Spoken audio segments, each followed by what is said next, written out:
चांद पर खरगोश। गंगा के किनारे एक वन में एक खरगोश रहता था। उसके 3 मित्र थे, बंदर, सियार और ऊदबिलाव। चारों ही मित्र दानवीर बनना चाहते थे। एक दिन बातचीत के क्रम में उन्होंने उपोस्त के दिन परम दान का निर्णय लिया, क्योंकि उस दिन के दान का संपूर्ण फल प्राप्त होता है। ऐसी बौद्धों की अवधारणा रही है। उपोस्त बौद्धों के धार्मिक महोत्सव का दिन होता है। जब उपोस्त का दिन आया तो सुबह सवेरे सारे ही मित्र भोजन की तलाश में अपने अपने घरों से बाहर निकले। घूमते हुए ऊदबिलाव की नजर जब गंगा तट पर रखी 7 लोहित मछलियों पर पड़ी तो वह उन्हें अपने घर ले आया।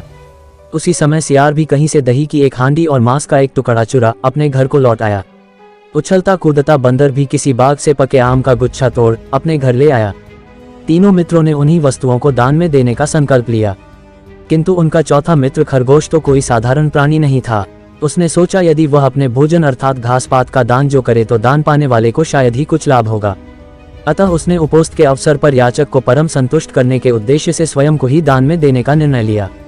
उसके स्वयं के त्याग का निर्णय संपूर्ण ब्रह्मांड को दोलायमान करने लगा और शक के आसन को भी तप्त करने लगा। वैदिक परंपरा में शक को शक या इंद्र कहते हैं।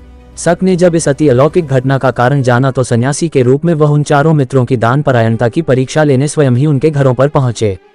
ऊदबिलाव, सियार और बंदर ने शक को अपने अपने घरों से क्रमशः मछलियां, मांस और दही एवं पके आम के गुच्छे दान में देना चाहा, किंतु शक ने उनके द्वारा दी गई दान को वस्तुओं को ग्रहण नहीं किया।